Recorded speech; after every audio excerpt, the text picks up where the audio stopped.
Okay, let's start. Now, an official warm welcome to everybody to today's session. It's a pleasure to have you all here with us. Those who don't know me, I'm Deborah Keller, and I'm the head of Impact for Breakfast of the network. IFB is an initiative supported by Arthur Impact, which is the impact investing arm of the Rianka Capital Family Office.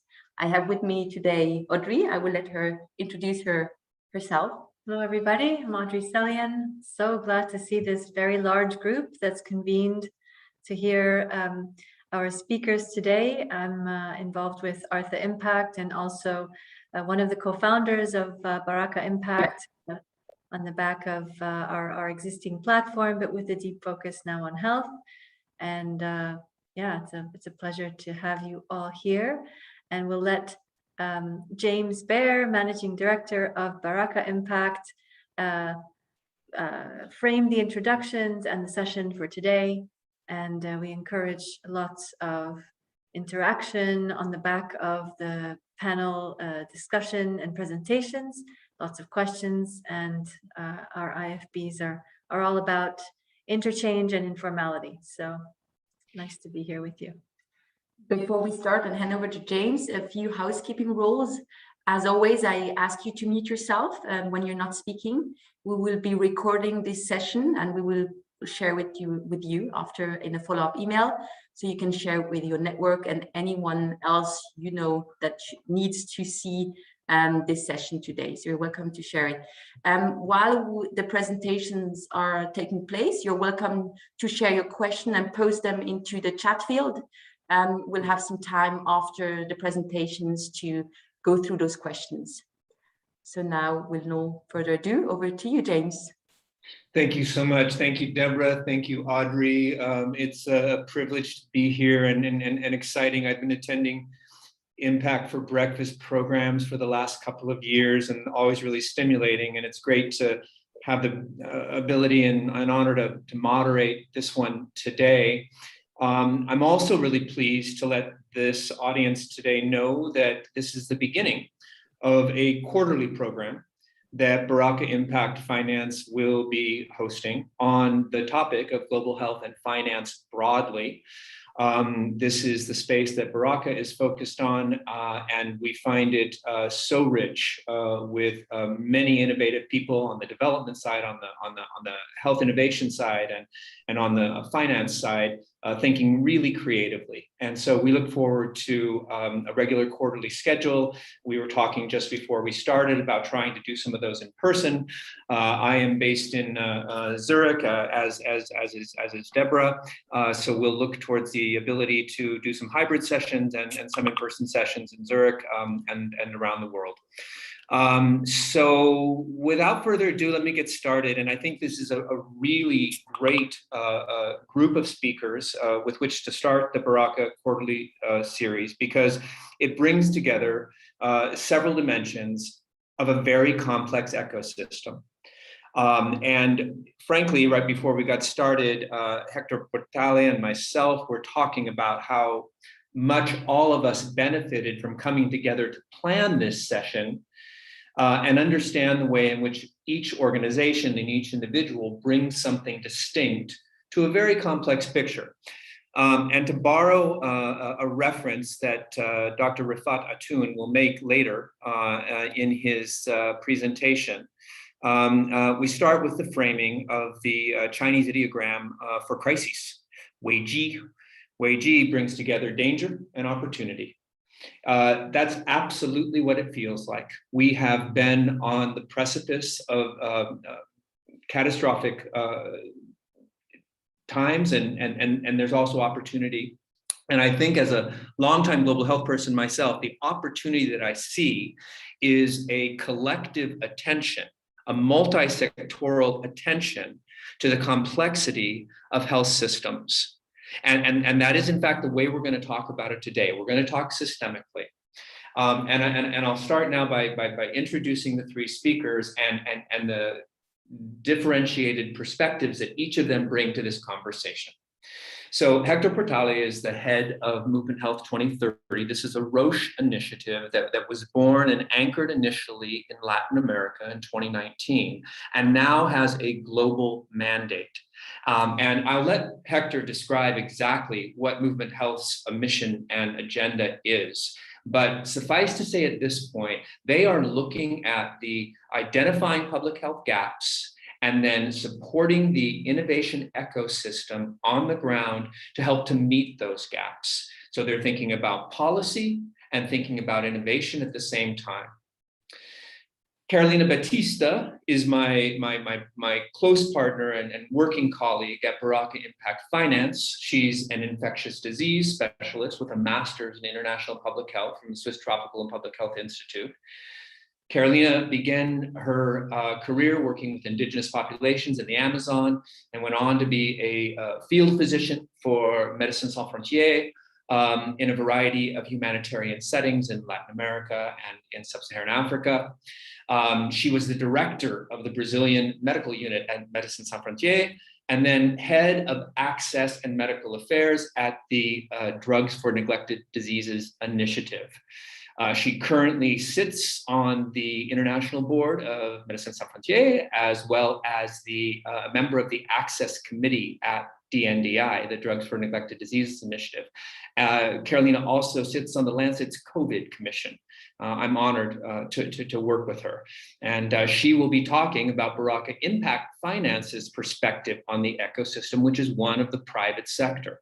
How can private finance participate in what needs to happen in meeting the gaps, and how are private sector innovators jumping in to family with public health initiatives. And I'll now introduce our keynote speaker, Dr. Rifat Atoun. Dr. Atoun is professor of global health systems at Harvard University. He's the former director of strategy, performance, and evaluation at the Global Fund, former director of the Center for Health Management at Imperial College London.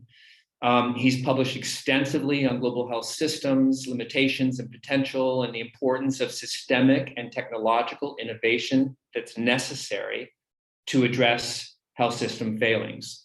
Most recently, Dr. Atoun has published a book called The Building of High-Value Health Systems, an educational workbook that targets health officials and medical school teachers and students. That book came out just earlier this year.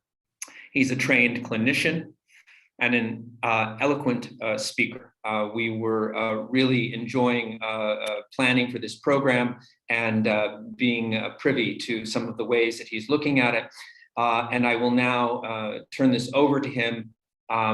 I think that is what is most satisfying to me, and the reason that we've asked him to be our keynote speaker on this inaugural program for Baraka Impact Finance, is that he sees the systems holistically. And this is what I think all of us need to do as we figure out how to innovate and target our own participation in improving global health for the planet. So Dr. Atoun, without further ado, I'm going to turn this over to you. Great. Thank you, James, and good morning, everyone from rather grey Boston, I might add. Today is a bit like London, where I used to be.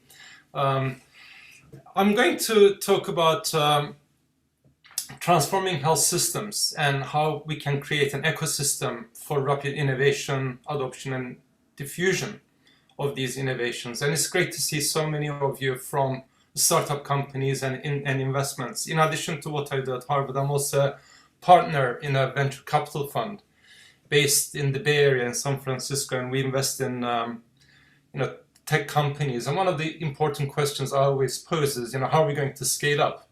So if there's one takeaway message from my presentation today, is that to achieve impact, we need scale. And to achieve scale, we need to fix the health systems. So that's the essence of my presentation. So let's have a look at how the systems have performed with COVID-19, and which was a shock and really tested the system responsiveness, immediate response, but also resilience as the COVID-19 pandemic continues. I think if we're honest with each other, and I think we ought to be, COVID-19 unmasked health systems underperformance. And this is a major challenge, not just to health, but also to economies, to sustainability of economies and security. And the response has been rather ineffective. It's been inefficient. It's been highly inequitable. And it's been inadequate in terms of its responsiveness. And as a result, and there have been many publications on this to quantify these effects, but what we're seeing is in terms of health system access, there is a fall in screening, a fall in diagnosis, fall in access to services.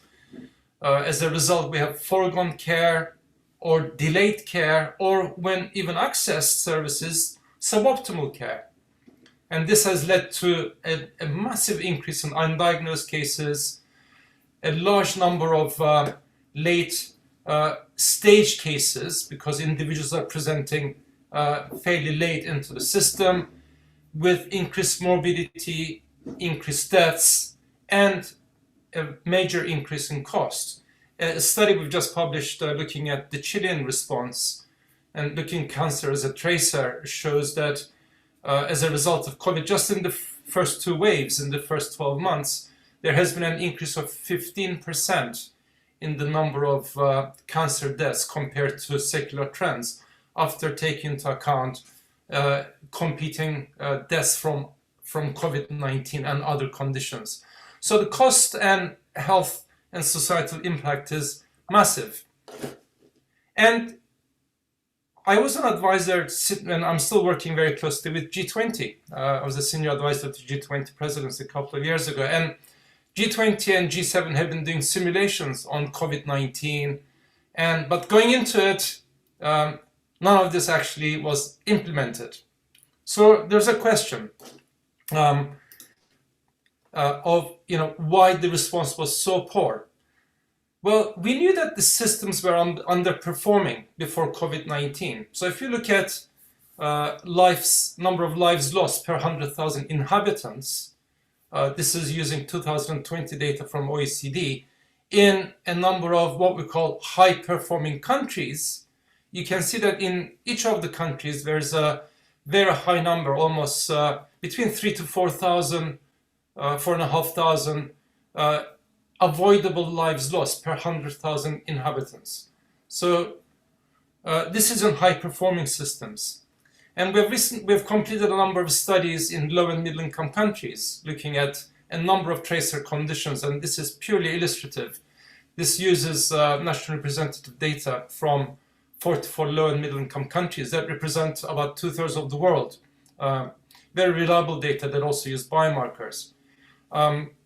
And just looking at hypertension management, across the care cascade, which we're able to trace in the survey, for every 100 individuals in Latin America, only around 25% are controlled. In Middle East and Central Asia, the number falls to 15%. In South and East Asia, that includes India, China, the number is below 10%. And in Sub-Saharan Africa, 3 to 5%. So, and we see a similar picture for management of diabetes and cervical cancer and many other conditions. So we knew that the systems were underperforming going into COVID-19, but didn't really do very much. The question is why? And I think this is why we're here to solve and address this question. Well, I think there are two major reasons, and I'd love to hear your views on this.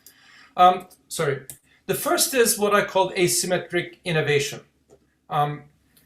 And in an op-ed I penned several years ago in the Financial Times, I commented on the need to transform healthcare delivery, the delivery side of health systems, not just incremental change that we were doing, but actually complete transformation, because I argued that there was incredible scientific developments that have led to, and many of you are at the forefront of this in your companies or as investors, that led to delivery of innovations such as lab on a chip, big data analytics, precision health, precision medicine, but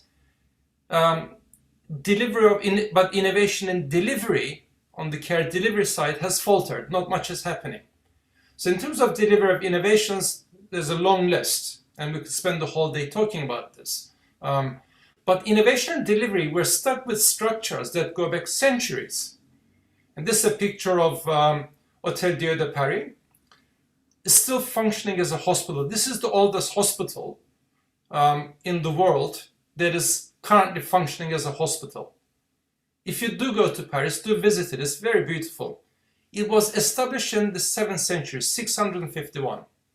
It's still functioning as a hospital. And I was talking to a colleague recently in Paris, and when I mentioned this, he said, "Oh, actually, I did my residency there. It's a really beautiful place." I thought, "My goodness, you know." So the delivery side has not changed. All the effort and all the innovations are happening in relation to medical diagnostics, therapeutics, including digital therapeutics, medical devices, as well as therapeutics. The second reason is policy misalignment. And I think this is very important in terms of investment mindset. Because on the one hand, industrial policies in countries, high-income countries in particular, OECD, G7, G20, everyone is pushing for industrial policies that encourage innovation. But on the other hand, we have health policies that are designed to constrain innovation. You know, the regulatory pathways are very complicated. It took months to get medical diagnostics approved by competent authorities or by WHO for them to be used. And we're still struggling. And the third is economic policies do not really consider health or health systems as a contributor to economic growth. Health is seen as an expenditure item on the government budgets. So this policy misalignment is problematic because it hinders innovation, investment for innovation, especially for countries. And this is the mindset we need to change. But why is this asymmetric innovation important? Because if you look at health expenditures, and this is selected countries in OECD without the US, which is slightly an outlier. If we look at pharmaceuticals and medical non-durables, that includes medical devices, consumables, as well as health technologies, along with medicines, this expenditure accounts for 8 to 16% of total expenditure. This is where all the innovation is happening. Remarkable innovation, incredible convergence of science, which we'll talk about. But the remaining 80 to 90%, where there are huge inefficiencies, there's little innovation. So around 1/3 of health expenditures on the delivery side is wasted in around the world, not just in high-income countries, but also in low and middle-income countries. In fact, IMF and WHO estimates put it between 25 to 40%. So when I talk about asymmetric innovation, this is not some sort of conceptual statement. Actually, this is born in figures. And this is where, in terms of the expenditure, the 8 to 16% is where all the negotiations are taking place in relation to prices and volumes. But the delivery side, where there's huge inefficiencies, we continue to invest in systems that are not fit for purpose. So what do we need to do going forward? Well, we need to create a new world with health systems that can harness innovations and really draw on major transitions that are happening. And in relation to major transitions, I'll talk about the delivery side, less about the technology side. Again, we have a shock, and every crisis brings an opportunity. In Japanese and Chinese, the characters for crisis and opportunity are the same. So there's an opportunity with the COVID-19 shock to take a step back and retransform health systems. But we have to think, where will the major transformations come from? Well, I think there are 6 major areas. The first is digitization with incorporation of artificial intelligence and machine learning and other approaches in data science to develop integrated healthcare. So we're able to now combine data sets from all the way genomic to individual level data with health systems data, care at home, in the community, primary care level in hospitals, across the care continuum. These data exist, but they sit in silos. So the opportunity is to integrate these data sets and incorporate data process automation and analytics to really understand what is happening. But onto this, one can layer decision support systems and begin to stratify populations into risk groups so that targeted interventions can be delivered. But using AI and machine learning, one could take this a stage further by designing integrated care pathways, digital pathways for different population groups and individuals. And also optimize resources so we can improve the effectiveness of care delivered to the populations in question, but also the efficiency of care delivered. Don't forget, 25 to 40% of delivery expenditure is wasted. So there are huge opportunities. But one can also make the pathways responsive to user needs and also think about scaling up using the resources generated to enhance equity, to achieve scale. So this is one opportunity. It is possible, but very few systems are doing it. There are systems doing it for an individual condition or a component of a condition, but not at systems level. The second transition is personalization. So we're not transitioning from sort of population-based interventions, such as antibiotics or vaccines, sort of highly untargeted that work in some people, do not work in others, but may have side effects in other groups, to interventions or therapeutics targeting subpopulations, for example, monoclonal antibodies, with greater precision, with greater proportion benefiting from the interventions, but less individuals with side effects or those who are not benefiting. And now we're focusing, or we're able to transition to individual level therapy with immunotherapy, gene replacement, so on and so forth, where we see much greater effectiveness and much lower proportion of individuals suffering from side effects or not benefiting. So second transition is personalization, which will lead to increased clinical effectiveness, improved efficiency of care, improve patient responsiveness and reduce side effects, with improvement in health outcomes, with huge economic benefits, as well as savings from improved efficiency.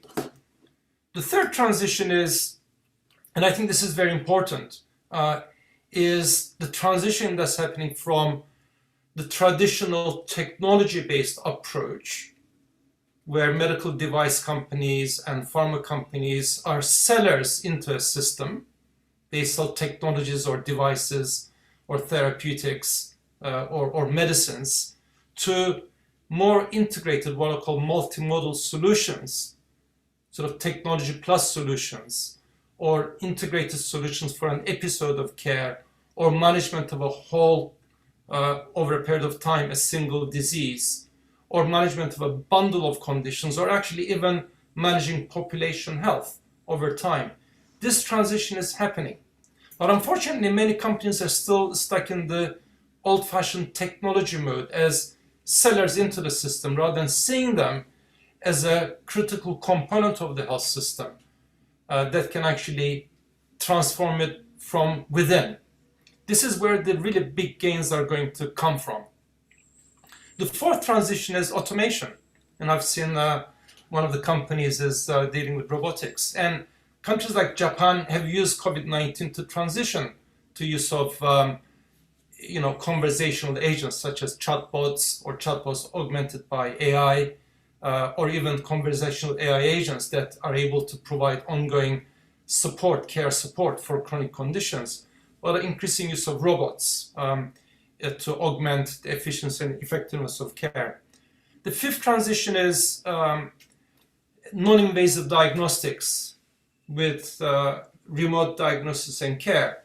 And as you're all aware of, use of devices to capture physiological and other data on an ongoing basis, combined with ubiquitous sensors, all the way from bracelets to smart shirts, and then using this to help diagnosis and development of highly individualized care. And finally, and very importantly, for all of this to happen, there needs to be another transition which is happening, but it's still fairly embryonic in its development. And this is a transition from a structural focus in financing to a value focus. So in most health systems, we still use historic incremental budgets. As the name suggests, these budgets reflect the past. So we continue to reinforce the past structures, such as Hôtel de Dieu in Paris from 7th century, because they're called the hospital or they're called the primary care center. But many countries have transitioned to a functional focus where the payment follows activity, using sort of fee-for-service or disease-related groups or a variant of that. But that has led to increased activity, but not necessarily improvement in efficiency or effectiveness or improvements in equity. And certainly, as we're seeing in many systems, these approaches have not been impactful. So there's now a move, and as endorsed by the G20 in the last G20 presidency, there's a strong value focus in developing value-based health systems. And I'm using the word value-based health systems as opposed to value-based care. We need to transform the system where payment follows value generated at individual level, but also population level.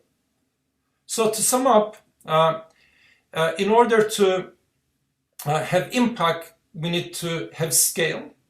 In order to have scale, we need to transform health systems, especially the delivery side, where there are huge opportunities. And for this to happen, we need to create an ecosystem where, and Hector will talk about what we're trying to do with Movement 2030, and I have the privilege of being a board member of Movement 2030, where we're encouraging universities that undertake research and generate the science to work with industry that also generate good science, but are experienced in development to translate the science into practice. But very importantly, these two interactions are happening. What we need to bring on board now is the health system, where the innovations can be adopted rapidly and diffused, and this informs the research as well as development. So we create this ecosystem where the three components work together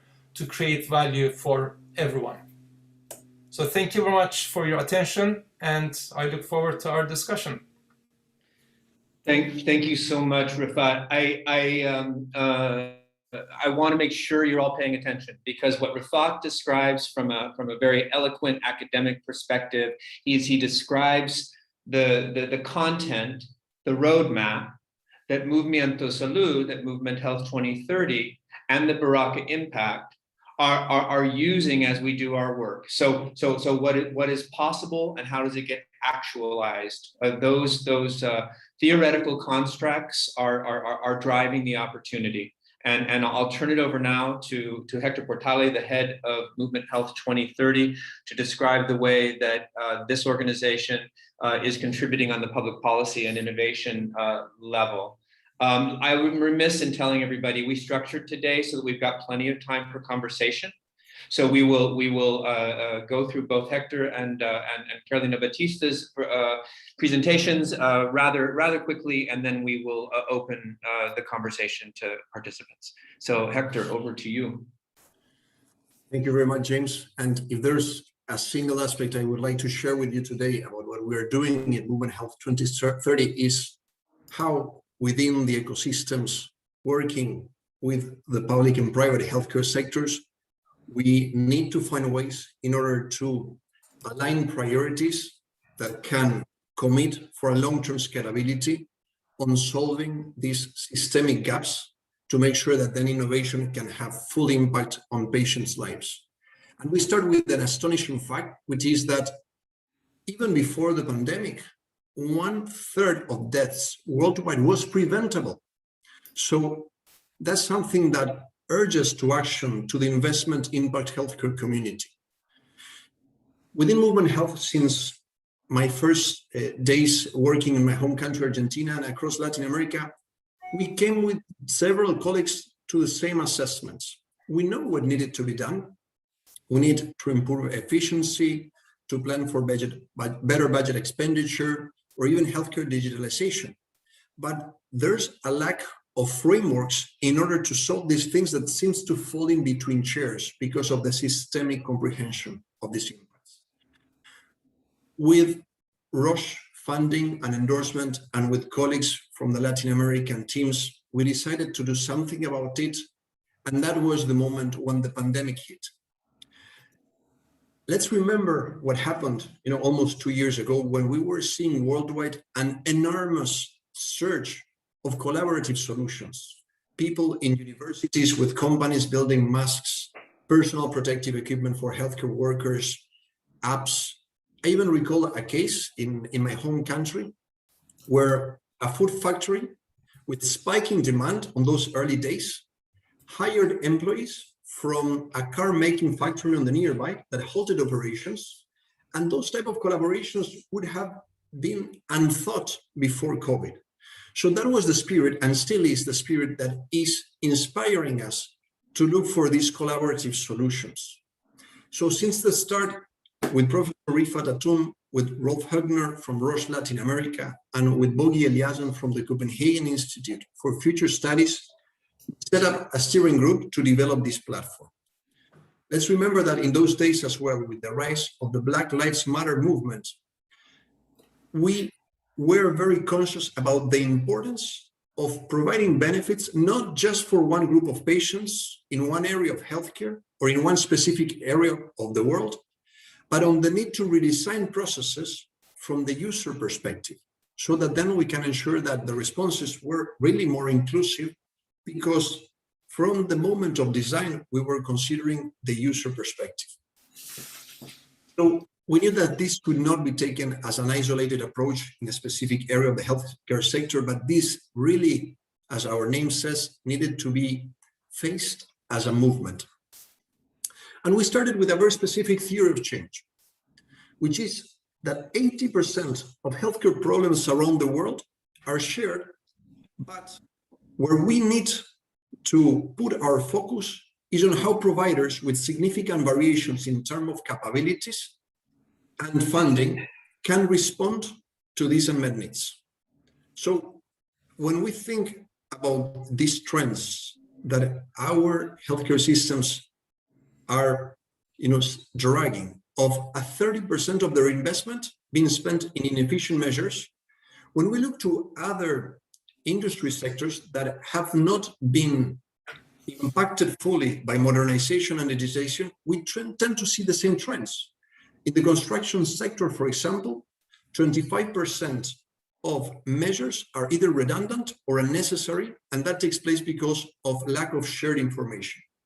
It's not only about inefficiency, but when we think of how investment is being done, global recommendation is that 5% of GDP is invested in public care. Still, there are some emerging countries where that number is only 3%. And for the almost 10 previous years, there was an unexpenditure of 15% of that even minimal budget. So it's not about the investment only, but about making the best use of that investment, focusing on the outcomes. So then, when we think on the trends of emerging population demands on healthcare, we do see that the current brick and mortar infrastructure is not going to be able to meet those expectations. That's increasing our need to think on how to make best use of existing capacity with technology to be able to bring effective measures, not only on the patient outcomes, but as well on the investments for governments, providers, and the public as well. When it comes to working on effective solutions with the public and private sector, one of our key learnings is that system priorities may differ from public and private sectors. For example, in Africa, we see in many countries that the private sector is currently focusing on effective chronic disease care management, while in the public sector, there's a focus on communicable disease complications, prevention, and management as well. So even in similar countries, in same countries, you're having sectors, public and private, with different directions. And that's where we identify that in order to start building common policies, we need to identify first, where are the shared challenges that are work in progress that can commit providers, policymakers, and entrepreneurs to start working together in long-term processes with commitment to solve those. In our implementation, we work with these diverse sectors, implementers, policymakers, and providers to identify those priorities, develop concepts that can be tested, implemented, and then scaled up quickly and efficiently. But at the same time, we work with those multidisciplinary leaders to drive the necessary changes in the public health policy that will facilitate the structural improvement that is needed so that those solutions can be implemented in the healthcare sector across the pilots. So the shifts in policy and the pilot programs are complementary to themselves, because the pilots provide a proof of concept that demonstrate the value and the impact of new thinking, while the policy shifts set the direction to create the necessary framework to foster similar focused initiatives. One of our specific elements in the implementation is that we are creating a global ecosystem by doing this simultaneously in several countries at the same time, therefore building a portfolio of solutions that then can be cross-pollinized through the diverse ecosystems. We started in May 2020 with a pilot in 9 countries in Latin America with a specific focus to improve patient outcomes across the various stages of care. You know, since the first appointment with the doctor to the diagnostic, treatment, and care. Nowadays, we are present in 29 countries, in Africa, in Asia, in Canada, in Europe, Latin America, of course, and the Middle East. And we have already constituted 2 advisory boards in Canada and Latin America, and in the other regions, they are being set up, actually. Where we have been focusing so far is in the crossroads of technology and these systemic needs, making better use of health budgets anchored to outcomes, in the case of Peru, streamlining the user journey across the multiple providers in the user journey, as Rifat was mentioning, on the importance of building this stratification, customized to the user needs, like what we are doing in Brazil, simplifying processes that in some cases may require more than 18 steps for the patient in order to access a single intervention that we are focusing on in Argentina, or digitizing work streams with technologies at 1/10 the cost of main providers in developed markets, like what we are implementing in the case of Chile. One of the key learnings we can share so far when it comes to healthcare innovation for the investment sector with impact is that amidst COVID, not only were the teams that, so as to speak, were healthcare native, the ones that were providing solutions, but attracted by the problems that COVID exposed, other providers with disruptive solutions from other areas of expertise or industries came forward to bring solutions to the healthcare sector, bringing in with them investors to back up these growth opportunities and raise interest. Indeed, venture funding for the health tech innovation increased to 14 billion from 2019 to 2020, almost doubling the investment.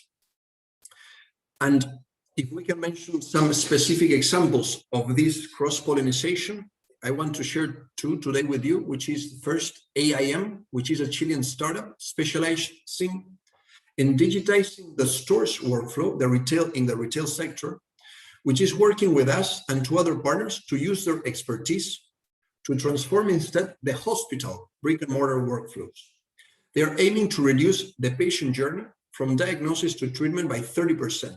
And by doing so, we intend to improve the interoperability between the different parts of the health system in lung cancer population under public coverage for 700 people every year in the Chilean healthcare sector by increasing the speed of care, the care quality, lowering treatment costs, and ensuring a quicker return to the workforce.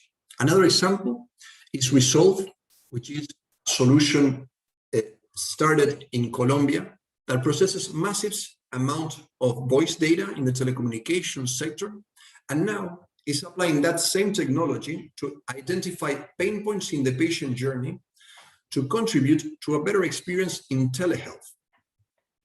But we know that for these cross-pollinizations to happen, these solutions need mentorship support to provide the tools to understand healthcare nuances and be mentored on the process, and at the same time frameworks that emphasize the need to work on future-driven policies aligned with these disruptive solutions that may help them as well to accelerate the prototyping for a faster market entry.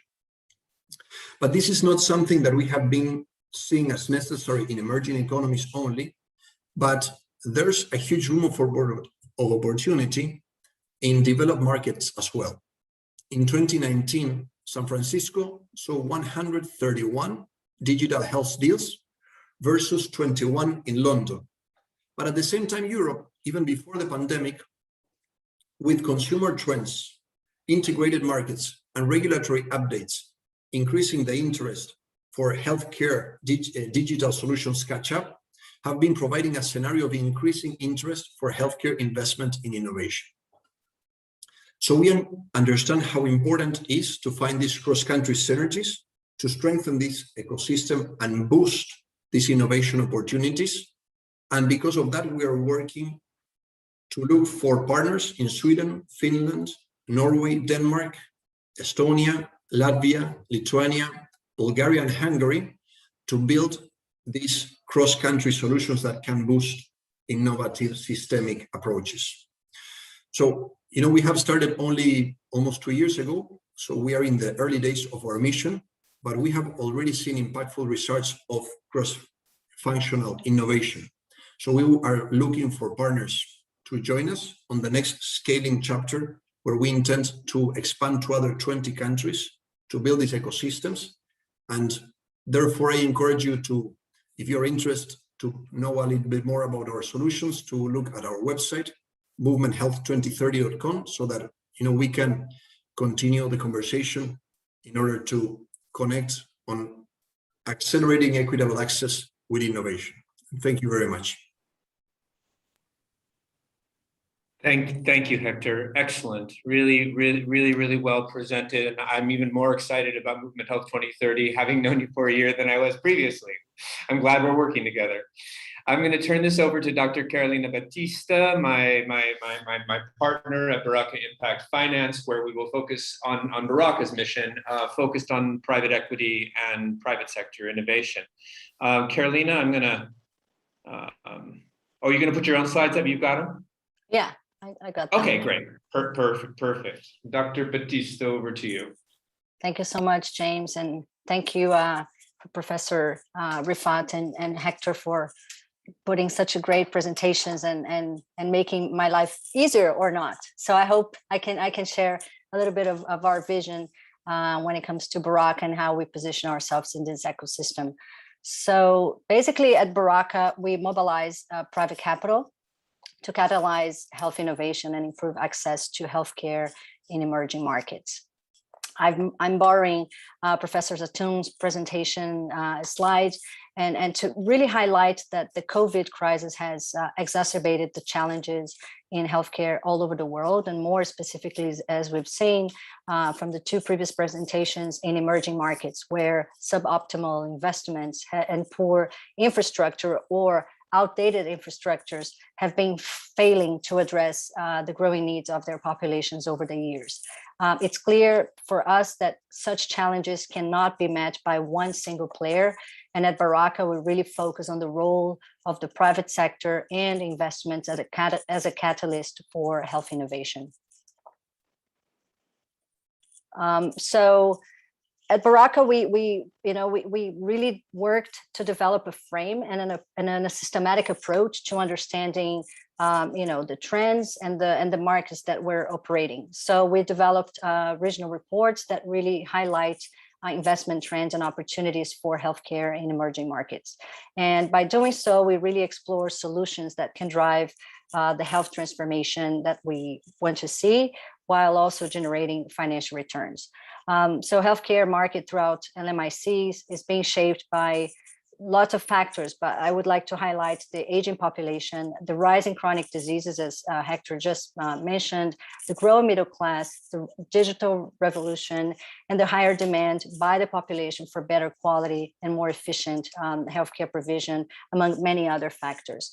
So this dynamic scenario really will require innovative solutions such as clinical diagnostics and support tools that bring diagnostic closer to patients and out of the classic hospital setting, low-cost health insurance, for example, affordable medical devices, given that we have to optimize and improve the effectiveness of the health structures that are in place. So we'll need better quality, but also lower cost medical devices to address the needs of these populations, as well as, of course, stronger supply chains and better electronic health data. As we saw also from Dr. Rifat's presentation, health data is really one of the core elements of a healthy healthcare system. So projections of the healthcare sector in emerging markets really point to a significant growth annually, which is expected to outpace those in the developed markets by at least a twofold. As an example, for example, the private investment in Africa health sector has increased from 4% in 2018 to over 24% in all private investments in 2020. So we really see this trend, and this is what we try to capture in our reports, really to help guide smart investments. So if the opportunities are so many, and if the perspectives of achieving both financial returns while impacting millions of lives is so appealing to many, why don't we see private investors lining up to deploy their capital into impact-driven investments? Well, there are a lot of reasons for that, and we can debate all over again. But I think for this forum today, I think we'd like to highlight that we believe there is a lack of health domain expertise. Of course, with COVID now, the global health discussions have been put in the mainstream, which is good, because now we can have conversations about global health and the challenges in delivery models everywhere, from a dinner table to a walk in the park. So everyone is agreeing on that. But also we see that there is a insufficient familiarity with emerging markets, the risks, the networks that are needed, the players that are on the ground. So this also contributes to people not really wanting to or willing to invest and understand how to better invest in those markets, as well as an absence of a knowledge sharing platform where investors, entrepreneurs can share experiences, opportunities, and challenges as well. So something we see that something is changing. So despite the fact that there's still not enough investment, but we see there's definitely a momentum. And I think this conversation today is really a demonstration of we are in the right time, in the right moment, and we should definitely work towards capitalizing this momentum. And something is definitely changing, and a growing number of players are coming to this space of impact investment for health and are emerging as leaders in this field. And many of them are attending this meeting today. So a variety of high-level institutions are really paving the way in this arena, and includes private foundations, public-private partnerships, development finance institutions, major impact funds, among many others. And we really believe that with the right ingredients and the analysis, more and more private investors will come to this ecosystem and really tap into these emerging opportunities. So I would like maybe to take this opportunity to highlight 3 of the amazing companies that we at Baraka are working with now. And this is the case of Inaxcel. It's an India-based company that develops and manufactures affordable but high quality medical devices to address unmet medical needs in resource limited settings, for example, a ventilator for newborns and others that really have the potential of saving millions of lives while generating return.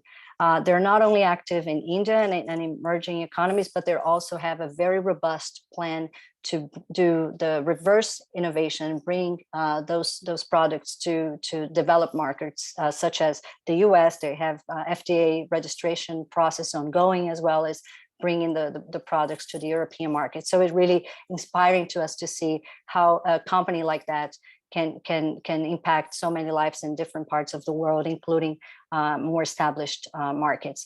As an example, the medical device market in India was valued over $11 billion only in 2020, and it's projected to grow. So as we move along with shaping the healthcare systems that we need, as Professor Rifat said, fixing it and transforming it, we'll need more and more efficiency in terms of what kind of devices that we're deploying to better respond to the health needs. The other company I would like to highlight is IFB Health, and it's originally from my home country, Brazil. And IFB Health is really, tapping into this whole opportunities and world of data-driven platform, and they're built into one of the largest and fastest growing healthcare database in the world, targeting the different stakeholders in the sector. So it's really fast growing with very good quality, of course, respecting all of the patient privacy data. And they're really working with various partners, such as the pharmaceutical industry and other public and private partners. So we know, as mentioned before and by Dr. Rifat, that patient data and health data is really one of the key elements for a functioning health system, and it really serves as a blueprint to drive patient-tailored solutions and personalized care, and also automation that we really need to work towards. Last but not least, I think one of the key pillars of a high-performing health system is really the distribution and coverage of healthcare workers. In most places in emerging countries, this ratio is far from being ideal according to the international standards. There's simply not enough physicians or high-skilled professionals and to address the population needs. And as we know, these needs are growing.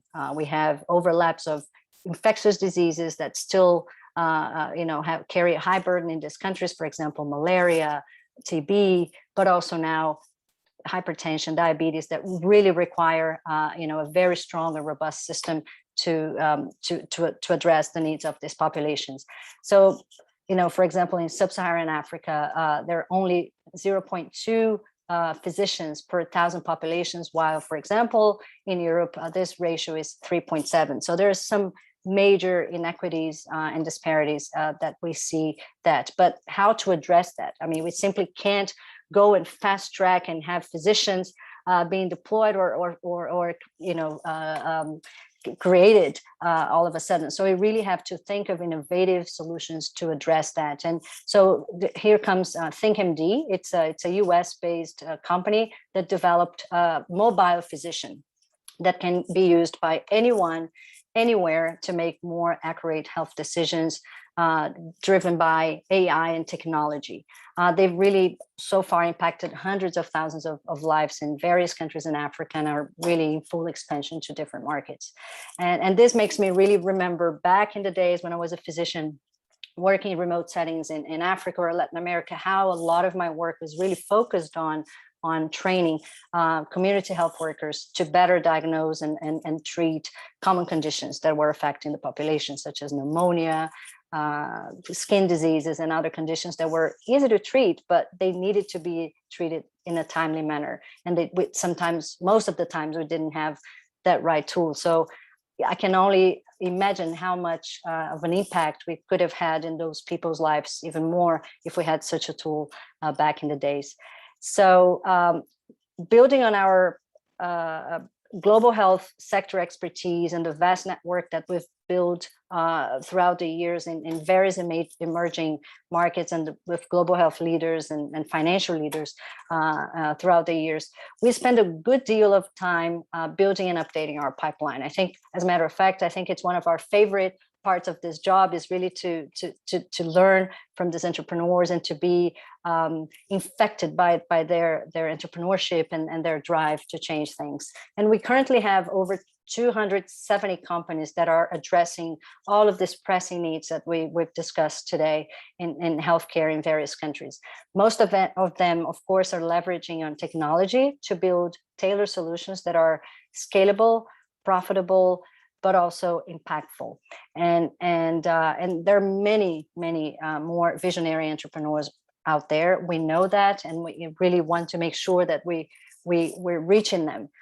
We now have the opportunity to change people's lives by scaling these solutions, by making sure that, as we heard before, we're working in a collaborative way with different partners to make sure that there is a place for implementing those solutions, and we really strive to keep an open dialogue with these entrepreneurs and implementers that are on the ground, seeing those issues, who refuse to accept that healthcare in these countries has to be substandard. They're building solutions that are saving lives while generating profits and contributing to creating productive and thriving societies for their future generations. So it's really an inspiration for us in the day-to-day work at Baraka. And with that, I thank you very much, and I look forward to questions and for our discussion. Thank you. Thank you, Carolina. Couldn't have said it better myself. I really appreciate your presentation. Thank you.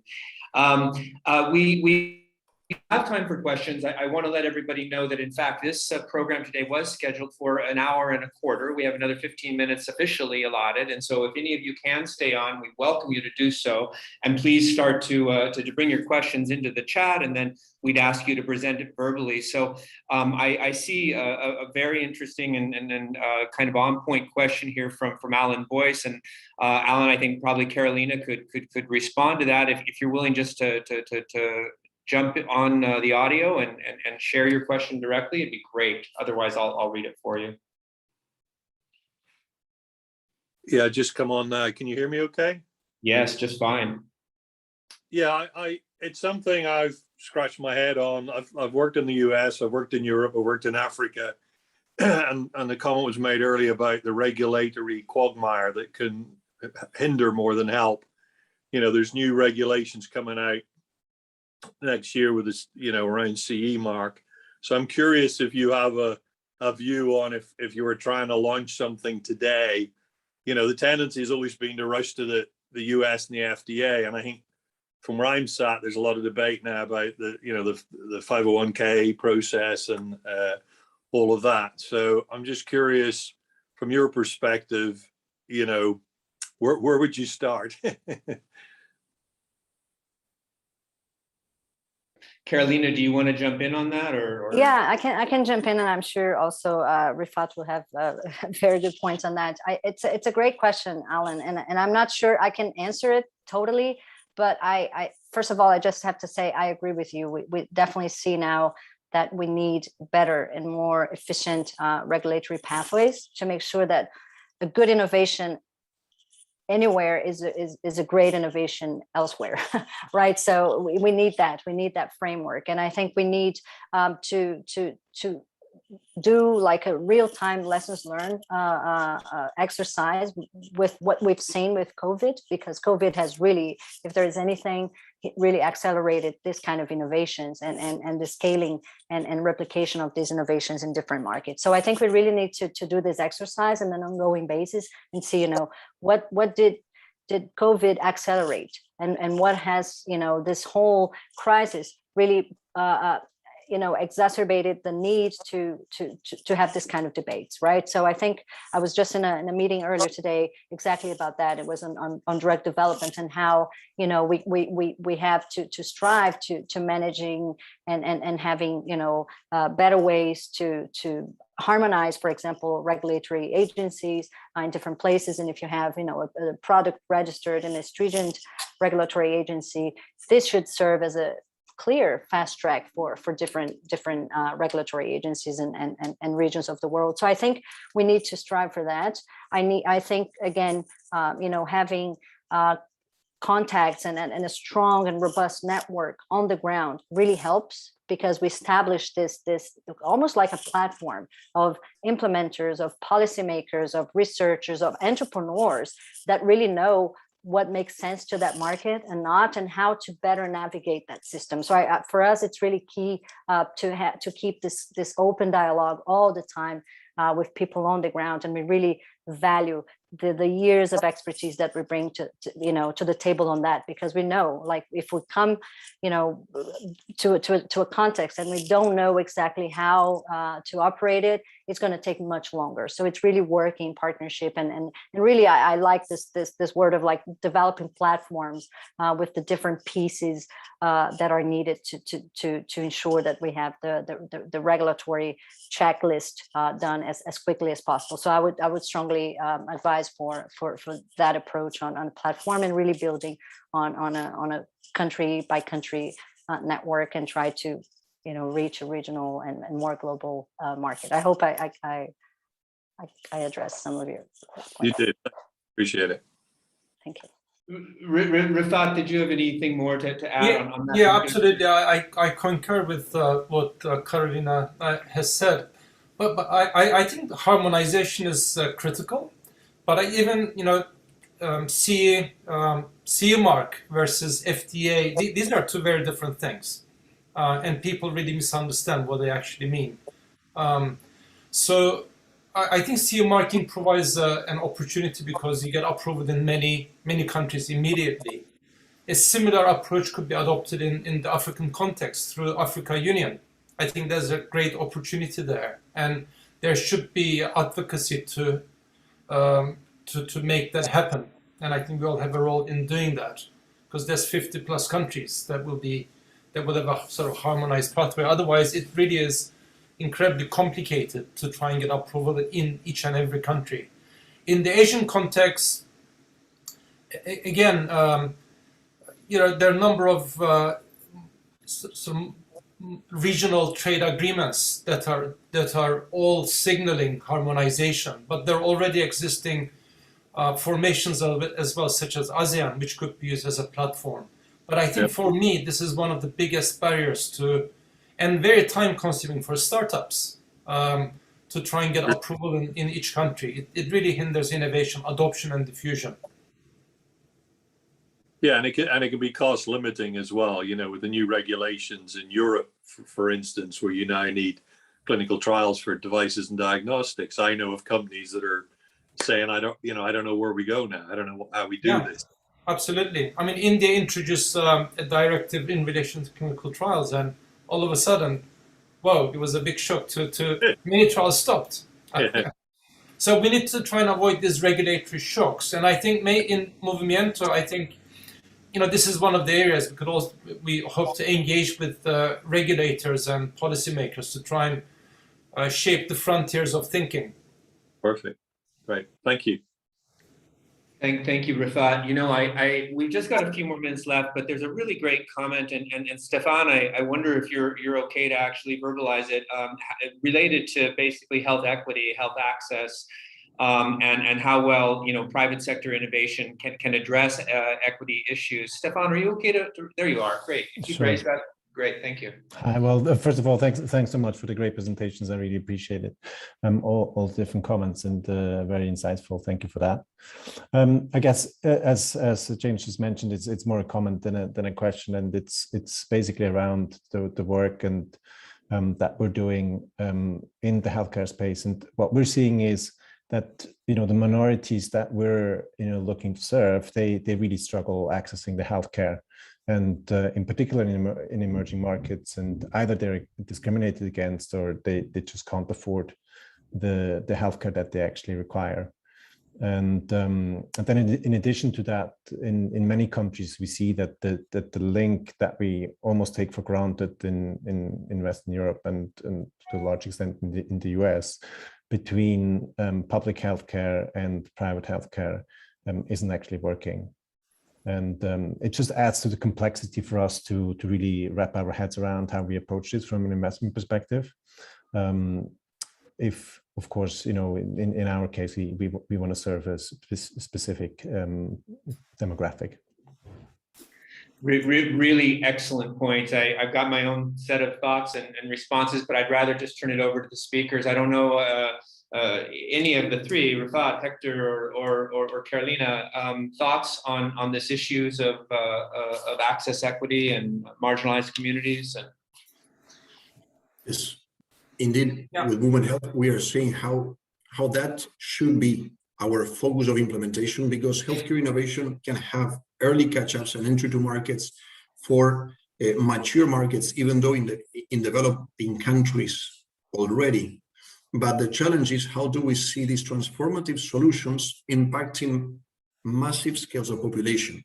And something that we have been, for example, in the case of Chile, discussing with potential investors is that the solutions that we may be seeing in other contexts may be understood as conventional, you know, digitizing hospital workflows, for example, but understanding the context of public healthcare provision in emerging markets may showcase that those solutions are not expanded in their benefits to really impact those populations where there can be leapfrog contribution, you know, by cutting 30%, for example, of waiting times. It's very interesting to see what's going on in Colombia right now as we speak as well, with interoperability legislation that in the first half of this year has been ramping up massively, with the healthcare sector from the private healthcare sector, you know, starting to implement their own tools. But we do see how the subsidiary regime, which covers the population with lower income, it's still struggling to find a pathway in order to implement all of these interoperability regulations. And what we are doing in order to tackle that is, in the working group in Colombia, we partner with the best academic hospital institution, together with one of the most with one of the providers that covers 2 million patients in the subsidiary regime, to work together, and in that process to be able to find best practices of these installed healthcare providers in order to have a faster implementation in the midst of these interoperability regulations that can impact underserved populations. Great, thank you, Hector. Any other comments, Rifat or Carolina, on this? Yeah, I think one of the important challenges, but also one of the opportunities is the widening inequalities that needs investment for course correction to ensure that those population groups who do not have access are appropriately catered for. But for that, we need data in many countries, including, I recently did a study in a high-income country, and I was very surprised. They have lots of average data, but the data are not disaggregated. And when you ask, you know, you wonder whether this is by design to sort of hide the inequalities, and I'm sure that there's an element of that. So the first transition that I talked about, getting integrated data sets to really quantify and identify what not just the nature of the problem, but also the magnitude of the problem is important in developing solutions. And in order to enhance access, one of the limiting steps has been human resources. But I think with the digitization, with remote diagnosis and telecare, one can completely move to a new trajectory of care delivery models to expand access and scale up access, because marginal cost of expanding digital services is actually very low compared to adding another human resource or another facility or another hospital.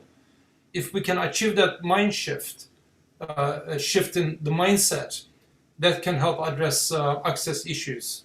But for that, we need evidence from the startups and the demonstration projects that you're all involved in. I think just from the Baraka side, Stefan, the only thing I would add to the comments already given is, our lens and the lens of many of the serious investors in the health impact space at this juncture is looking at intent. What is the entrepreneur's intent with whatever private sector innovation they're forwarding? And secondly, then what are the KPI and what are the externalities that measure that, with which we can understand that impact? And I would argue that if those measurements are good, if that assessment of intent is good, then you are accounting for access by vulnerable populations, by minority populations, as well as the mainstream populations. It's not a bulletproof approach, but I think it is a lens that should be used in all of this impact world that we are all participating in. And then maybe if I may, James, yeah, just please, just to complement that, and that's a great question, Stefan. And I mean, I can't help but to jump on, because I've dedicated like all of my medical career and public health career into studying and writing and reflecting on this. The role of inequalities and disparities in access to health. So, and I would just maybe to go into this specifically and how, for example, we've seen also with COVID that one of the major markers for COVID outcome, including mortality, has not been ethnical background or anything but zip code, right? Where you live. I mean, your level of social economic status was more related to whether you're going to live or die with COVID. So I think this is just like one example that really puts all of the attention into this very, very important point that you raised, and not only in emerging economies but also in developed economies, like in the U.S., for example, where I live now, where you see in the around the Washington D.C. area, you have like difference in 10 years of life expectancy depending on where you live. So it really has to do with access to healthcare, but more broadly access to health and well-being structures and the social determinants, if you will, of that. So I think we also have an opportunity here to learn, and I'm not going to repeat what has been said by Hector and Rifat, but also we constantly speak to entrepreneurs in emerging markets, for example, India or Sub-Saharan Africa or Latin America, who really are developing solutions that are tailored to this kind of marginalized groups, right? And I think we have the opportunity now to, again, I'll say the reverse engineering and the reverse innovation aspect of things. I mean, why not think of how solutions that work in emerging economies could be maybe an opportunity to address the needs of more vulnerable and marginalized communities in developed markets, for example. So I think there's a lot of cross-pollination and cross-learning to be done there. And again, we just need better data. We just need better evidence-based data to drive evidence-based solutions. And I think the more we mobilize investments and we give a fair shot to these entrepreneurs to show what they're doing and how it can be scaled in a very broad sense to impact more lives, I think we're really going to succeed and again reach the double bottom line. Thank you for the question. Thank you, Carolina. And I'm going to be aware of time. So we were just 1 minute over the hour and 15 that was booked for this program today. I'm delighted at how these three speakers could build off of one another. And I'm delighted with the interactions that have come from all of you participating today. Thank you so much. Again, this is the beginning of a quarterly series. We hope to run the next of this series in November. You'll be getting announcements. Thank everybody for participating. And thank you so much, Deborah and Audrey, for facilitating this forum. We greatly appreciate the collaboration. And I think we'll leave it at that. Did you want to sign off, Deborah, on anything? A few final words? Go ahead. So we, as James said, we will be hosting more of the health sessions in the coming month and year. So topics are welcome, even if you have a room to share in Zurich or in Geneva, because we'll be hosting these in person, most probably, if the situation permits. So if you have a room close to Zurich or Geneva that you have to offer and topics, we'd love to hear your suggestion. So we'll be sharing this recording with you all. You're welcome to share it with your network. Please make sure to connect our speakers with people that you know in your network that should be connected to speak with them. We appreciate very much. Thank you all for joining today. It was a pleasure to have you with us, and we look forward to see you in the future at another IFB session. Take care. Thank you, everyone. Thank you. Bye, everyone. Bye-bye. Everybody, bye. Thank you. Bye. Goodbye, everyone. Thank you. Bye.